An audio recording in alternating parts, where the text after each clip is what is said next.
مسلمانوں کے درمیان میں منافقیت پیدا ہو چکی ہے، ہمارے مسلمانوں کے درمیان میں اتحاد و اتفاق ختم ہو چکا ہے۔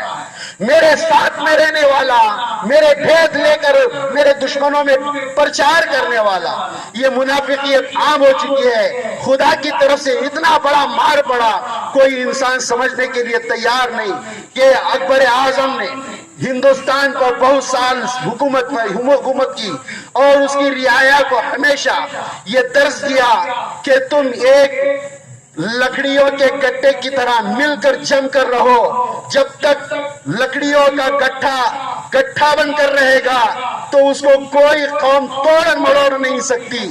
اگر تم ایک تنہا لکڑیوں کی صورت میں بڑھ جاؤ گے، ایک لکڑی کی صورت میں بڑھ جاؤ گے تو قومیں تمہیں تباہ و تاراج کر دیں گی اور تمہیں بکھر جاؤ گے، آپس کی نفرت اور عداوت میں پڑھ کر تم اپنے نیکیوں کو برباد کرنے لگو گے۔ اللہ تعالیٰ ہمیں کلام حکیم میں درس دیتا ہے کہ ہم ایک پلیٹ فارم پر جمع ہو جائیں، ہمارے دلوں کی کدورتوں کو مٹائیں، ایک انسانیت کا پرچم لہرانے کی توفیق عطا فرمائے۔ مانگیے اللہ تعالیٰ سے، اللہ تبارک و تعالیٰ سب کچھ دینے والا ہے، اللہ تبارک و تعالیٰ خالق ہمارا ہے، مالک ہمارا ہے، موت و حیات کا بادشاہ وہی ہے، ہمیں ذلت اور رسوائی دینے والی ذات بھی وہی ہے اور عزت کا اونچا و اعلیٰ مقام عطا کرنے والی ذات بھی وہی ہے۔ میرے آقا کی خدمت میں رہنے والے، میرے آقا کی جوتیاں پلٹا کر رکھنے والے 313 صحابہ تھے، ہزاروں کی تعداد میں کفار و مشرکین تھے۔ وجہ ایک تھی کہ ان کے اندر اتحاد و اتفاق تھا اور آپس کی میاں و محبت کا جو رشتہ تھا۔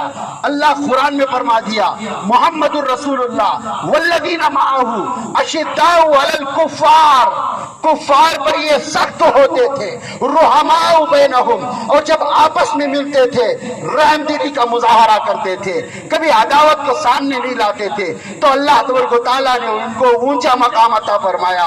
313 کی چھوٹی سی مقدار کی جماعت ہزاروں کی تعداد پر بھاری ہو گئی تھی۔ یہ اسلام کی تاریخ ہے، اس اسلام کی تاریخ کو آپ یاد رکھیں، کوشش کیجئے اتحاد قائم کریں، کیونکہ ہم رسول اللہ صلی اللہ علیہ وسلم کے پیروکار ہیں، ہم رسول اللہ کی امت میں ہیں، حضور اکرم صلی اللہ علیہ وسلم کی کئی ہوئی باتوں پر ہمارا ایمان ہے، ہم رسول اللہ کی بات کا انکار نہیں کرتے۔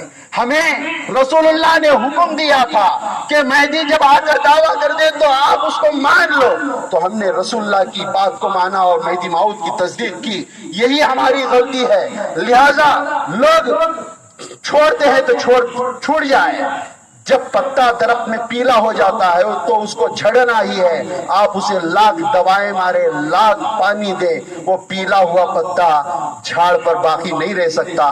کمزور ایمان والے جھڑنے آئے وہ جھڑ جائیں گے، لہٰذا آپ اپنے ایمان کا سوچئے اور آخرت کا سنوارنا سوچئے، کیونکہ ہم تمام کو اللہ کی بارگاہ میں حاضری دینا ہے۔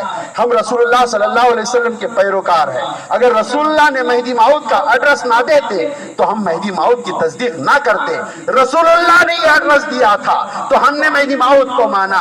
ہم نے رسول اللہ صلی اللہ علیہ وسلم کے ذریعے سے جنت کا ایڈریس ملا تھا، ہم نے اس کے جنت کو مانا۔ ہم نے رسول اللہ کے ذریعے سے جہنم کا ایڈریس ملا تھا تو ہمیں جہنم کو معلوم کرنے والے ہوئے۔ تو یہ رسول اللہ صلی اللہ علیہ وسلم کے عمل پر اور ان کے حکموں پر عمل کرنے کا نتیجہ ہے کہ ہم کو قوم پوری دنیا میں مہدی موعود علیہ السلام کی قوم کے نام سے جانتی ہے۔ اللہ تعالی ہمیشہ آپ کو آباد رکھے۔ میں دل کی گہرائیوں سے، مجھے آج سے کوئی معاوضہ نہیں لینا ہے، میں نے بہت سارے معاوضوں کو ٹھکرا دیا ہے، اللہ کا فضل و اطمینان ہے، میں دنیا کے پیچھے جانے والا نہیں ہوں اور تمہارے ماہانہ تنخواہ لے کر آپ کی امامت کرنے کے لیے تیار نہیں ہوں۔ میں للہ آپ کی خدمت کرنے کے لیے تیار ہوں، میں سب کچھ چھوڑنے کے لیے تیار ہوں، لیکن مہدی موعود علیہ السلام کا دامن کبھی ہاتھ سے نہ جائے، کیونکہ میرے آقا کی یہ وصیت ہے۔